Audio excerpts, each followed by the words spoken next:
En primer lugar, quisiera definir algo que nos trae por allí el misal para este domingo. Nos dice lo siguiente: ¿qué es ser fiel? Fiel significa ser digno de confianza, ser responsable, ser prudente, ser competente, estar a la altura de la encomienda recibida. Y ahí tenemos que señalar cómo en algún momento también la palabra de Dios de este domingo pues nos va a llevar a pues descubrir elementos que son fundamentales. En primer lugar, lo que nos dice sobre la sabiduría. Dice lo primero: la ven fácilmente los que la aman. Segundo, la encuentran los que la buscan. Y ella misma se da a conocer a los que la desean.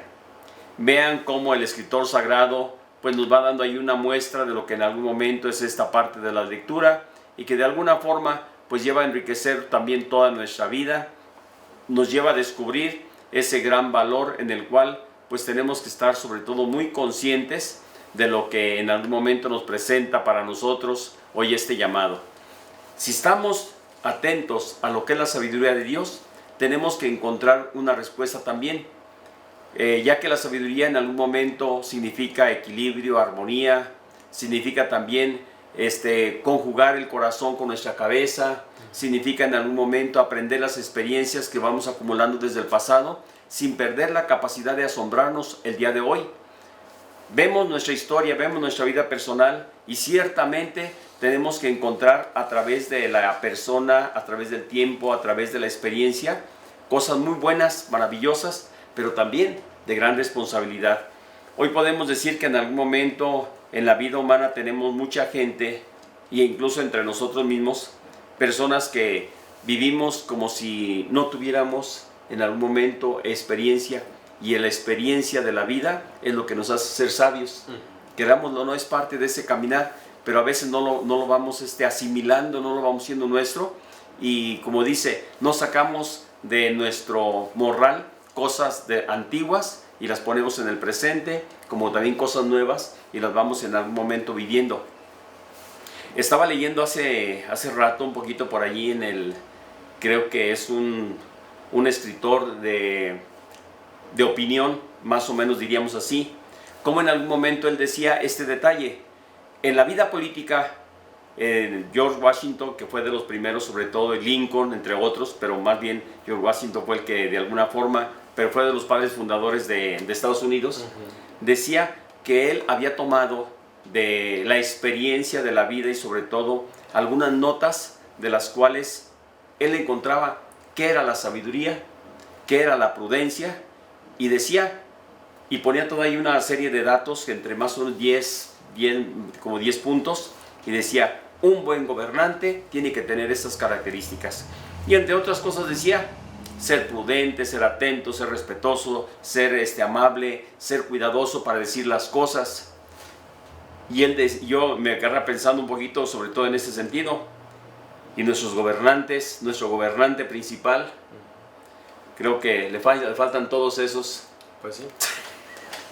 Bueno, yo me quedé con ese detalle y dije: ay Dios, estamos un poquito todavía, creo que en pañales de muchas cosas, y sobre todo nos hace falta realmente una verdadera cultura, un verdadero, sobre todo, sentido de responsabilidad en el gobierno, en las actividades que realizamos y sobre todo en nuestras responsabilidades. Bueno, pasemos un poquito adelante. Tenemos también otros elementos en los cuales, pues, de alguna forma tenemos que evitar que la pasión vaya y quede por encima de la tolerancia.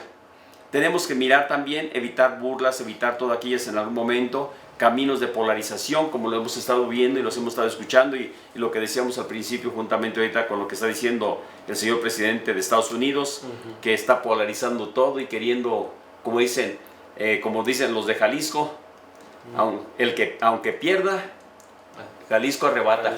Sí. Entonces decimos, pues no, yo creo que esto no es justo tampoco, y tenemos que ser sobre todo muy cuidadosos en ese camino de la sabiduría, preocuparnos y sobre todo entender que en algún momento no podemos tomar, como dicen por allí, de decir, es que este es el culpable, señalar, porque no podemos en algún momento mirar más allá. Ciertamente nuestro país, nuestro México, ha estado envuelto en toda una serie de de artimañas, de robos, de rapiña, de todo hemos vivido en nuestro país. Con gobernantes que realmente no les ha interesado realmente una sensatez y una rectitud que se debería de tener. Y por eso mismo tenemos también que entrar en un realismo en el presente. ¿Por qué? Porque si realmente se quiere juzgar lo que es todo ese tipo de situaciones del pasado que se dieron, creo que es justo, creo que es recto, creo que es bueno, pero siempre apegados a lo que son las leyes que rigen nuestro país. No nomás porque se me antojó, no nomás porque ya yo pensé, no, sino con fundamento legal, que se apliquen las leyes y que se tome justicia. Segundo punto que podríamos sobre todo señalar también, que para que haya la verdadera sabiduría y la prudencia, tenemos que entrar también en ese, voy a hablaros un poquito, utopía, de que sí podemos lograr elementos que nos lleven a caminar cerca del Señor. Pero para eso tenemos que tener dos cosas muy importantes. Un poquito de tranquilidad, de paz, de entrar un poquito en ese contexto que nos rodea en el campo, en la ciudad, en el trabajo, en las actividades, porque no se necesita un espacio especial, pero sí una capacidad para reflexionar, una capacidad para la oración, una capacidad para entrar en algún momento, sobre todo en esa búsqueda, en ese ser conscientes de entrar en profundidad en esa relación con Dios, en esa relación con el prójimo, en esa relación conmigo y en esa relación con el mundo. Creo que ahí tendríamos que tener de alguna forma sobre todo elementos que nos puedan ayudar a que la sabiduría de Dios vaya juntamente con nosotros en el caminar de nuestra vida. Porque de lo contrario, nos vamos a perder sobre todo en ese sentido de la responsabilidad que tenemos y tenemos que comenzar primero pues por nosotros mismos, comenzando y sabiendo de que necesitamos en algún momento renunciar a elementos que son negativos en nuestra vida. Ante prejuicios e ideologías, ante pensamientos, ante estructuras mentales que ya tenemos a veces, yo creo que tenemos que tener como clave la escucha, estar atentos, la acogida, el recibimiento, el encuentro, lo acabas de decir, como el Papa, sobre todo el Papa Francisco en ese tiempo ha señalado eso. Yo tomando esto un poquito decía este detalle, no puedo dejarlo pasar y que en algún momento me cuesta trabajo. ¿Por qué? Porque de alguna forma miro nuestra realidad de nuestra patria con esas situaciones que se viven a través del gobierno central y se ve un centralismo egocéntrico, sí, con todas las ganas, con toda la disculpa y todo, pero a la vez con un centralismo egocéntrico que de alguna forma no da pie para una oportunidad que los demás presenten de alguna forma su pensamiento, su idea, porque siempre se le va a ver como un enemigo. Y decimos, no es posible. Vamos a pasar un poquito adelante, sobre todo en ese sentido, como en algún momento la sabiduría de Dios la podemos encontrar en la meditación, en la oración, en el camino, en el bosque. Ya decías, Jesús, por ejemplo, el encuentro con personas en los diferentes lugares donde nos encontramos, en una conversación con una persona adulta, con un joven, con un niño, con un anciano, con un enfermo. Creo que tenemos que estar atentos. ¿Para qué? Para escuchar. Más que otra cosa, tenemos que decir cómo la palabra de Dios, cómo la oración nos va a poner también en ese contacto con la sabiduría. Ciertamente no hacen falta un lugar decir, es que yo tengo que estar metido en la iglesia para poder hacer oración y poder encontrarme con Dios. No, lo podemos encontrar, como dicen algunos, sin quitarle, aquí voy a hacer esa aclaración, la práctica de nuestra vida cristiana como comunidad, es decir, las celebraciones. Porque algunos dicen, no, pues que yo encuentro a Dios en mi trabajo, en el campo, donde ando. Perfecto. Qué bueno que lo haces. Qué bueno que te das cuenta que ya está Dios en el presente, en el lugar donde te encuentras. Pero también qué bueno sería que hicieras un esfuerzo. ¿Para qué? Para como comunidad, como iglesia, todos juntos celebrar. Y eso también no podemos quitarlo. Es decir, en algún momento tendríamos que entrar en ese concepto de que de alguna forma, sobre todo, Dios se hace presente también de manera muy central en este campo, sobre todo de lugares, de encuentros. ¿Para qué? Para que en nuestra vida sobre todo seamos muy conscientes. Ya que nos decía también Jesús hace un ratito, la sabiduría sale al encuentro de uno. Tenemos que decir, hace falta detenernos. En primer lugar, para también hacer un poquito ese alto. Pon un alto en tu camino, en tu movimiento, en tu trabajo, en tus actividades y reflexiona. Reorganiza tus ideas. Mira y sobre todo mirar el lugar donde te encuentras. Escuchar, oigan, escuchar en vez no solamente de oír. que a veces podemos oír nada más y cuando pasó y qué dijeron, quién sabe. Sino, escuchar significa entrar en nosotros, meditar aquello, reflexionar y en algún momento sentir que eso que se está diciendo me puede ayudar, puede en algún momento ayudarme. ¿Para qué? Para entrar dentro de mí y transformar mi vida. No como una noticia, no como un video, no solamente como un mensaje cualquiera, sino como una realidad que transforma mi vida. Eso es saber escuchar. Es decir, también es saber tener sabiduría, es también en el momento aplicar esto para que nuestra vida sobre todo pues nos lleve a reflexionar, a aclaraciones, a profundizar en algún momento, incluso lo que miramos, lo que escuchamos, lo que vemos, que sepamos en algún momento saber transformarlo para que nos ayude sobre todo en nuestra vida y se convierta en algo valioso. Porque de otra manera tenemos que decir cuántas de las veces perdemos esa oportunidad de enriquecer toda nuestra vida. ¿Por qué? Porque si dejamos pasar la experiencia de los demás, dejamos pasar la experiencia y la palabra de Dios también. ¿Por qué? Porque Dios te habla por los demás. No solamente en la palabra de Dios, Dios te habla por los demás, Dios te habla a través de las personas que en algún momento nos rodean. Esta sabiduría tiene mucho que ver con el evangelio de hoy.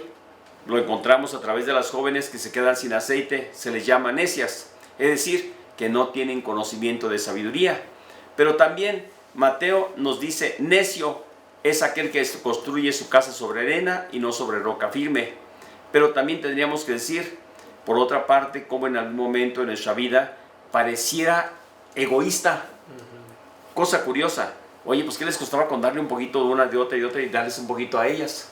Sin embargo, hay algo muy adelante, un poquito más adelante donde quiere destacar cómo en algún momento es necesario que en nuestra vida seamos prudentes, seamos conscientes, seamos sabios.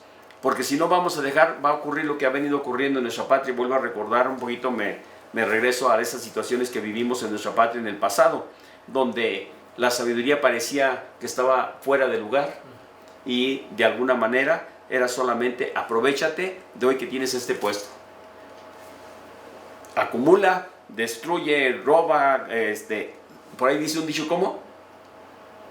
El que no roba no avanza, ¿cómo dice? El que no es tranza no avanza. Ah, el que no es tranza no avanza. De las cosas más absurdas que hemos tenido en nuestra patria, ¿sí? Porque esto es una gran mentira y algo que totalmente destruye y daña lo que en algún momento debería ser algo maravilloso para nosotros y enriquecedor. Porque ahí es donde entra precisamente nuestra gran responsabilidad en la vida. Ciertamente, la sabiduría no es transferible. Es una de las cosas. ¿Por qué? Porque eso va a depender de mí. Yo la recibo, yo puedo recibir grandes regalos, grandes oportunidades, pero si no sé aprovecharlos, me pasa lo que dice el Evangelio precisamente. Aquel hombre que tenía todos los elementos para construir una casa bien firme, la construyó sobre arena nada más. Creo que con esto concluimos un poquito sobre todos los elementos, tanto de la sabiduría de Dios que en el momento debemos de vivir en nuestra propia vida, en nuestra historia, mirando el contexto que la podemos encontrar en cualquier momento, en cualquier circunstancia, con personas, con la naturaleza, en las cosas. No necesariamente tiene que ser en el templo, en la iglesia, sino en todos los lugares podemos encontrarla. Darnos cuenta de que tenemos la consagración de Dios a través del aceite que un día recibimos, en el bautismo, en los sacramentos, en el regalo de la vida, y que de alguna forma nos tiene que llevar a encontrarnos con los demás. Yo creo que es una gran riqueza y que ojalá la sepamos sobre todo aprovechar. Para ustedes, familia, me alegra muchísimo sobre todo poder compartir, y con Jesús también aquí que está entre nosotros, y que compartimos este momento de reflexión sea una oportunidad de enriquecer nuestra vida. Primero que nada, mirar este mes, el mes de noviembre, como el mes de nuestros muertos. Decimos, ¿qué es la muerte? Es el proyecto de Dios, pero hecho realidad a través de la vida del hombre, en el que no supimos vivir el primer momento de gracia, donde el hombre cayó en el pecado, pero Dios no lo abandonó, sino le dijo, vamos a levantarlo a través del Hijo. Y el Hijo viene a traernos esa sabiduría divina, viene a darnos la salvación y viene a elevarnos de nueva cuenta. La cruz ciertamente es el camino, no fue el palacio, no fue el gozo nada más, sino fue la cruz, fue la corona, fue el flagelo, fue el momento de destrucción y muerte, incluso que le llevó a Jesús a decir, Padre, ¿por qué me has abandonado? Sin embargo, en el dolor y la muerte también supo decir, se haga tu voluntad, no la mía. Y ahí tenemos la salvación para el hombre, que después de esta muerte, después de esta vida en la muerte, damos el paso a la eternidad, a la salvación. Creo que con esto, familias, llegamos hacia el final de nuestro programa. El Señor esté con ustedes. Y con su espíritu. Y que la bendición de Dios Todopoderoso, Padre, Hijo y Espíritu Santo, descienda sobre ustedes, trabajos, labores, todo su día, sea bendecido por Dios. Muy buena tarde para todos. 10 jóvenes doncellas, 10 jóvenes esperan, el novio ya está por llegar. Salen a su encuentro, esperan el momento, sus lámparas deben preparar. 5 eran prudentes, llevaron más aceite, por si les llegara a faltar. 5 fueron necias, no se dieron cuenta que el aceite no iba a alcanzar. Y como el novio se tardó en llegar, dormidas se quedaron las 10. De pronto se escuchó una voz gritar: ha llegado el novio, prepárense. Despiertos hay que estar, despiertos hay que estar. No sabes el día, no sabes la hora, que el Hijo del Hombre va a llegar. Despiertos hay que estar, despiertos hay que estar. No sabes el día, no sabes la hora, que el Hijo del Hombre va a llegar. Despiertos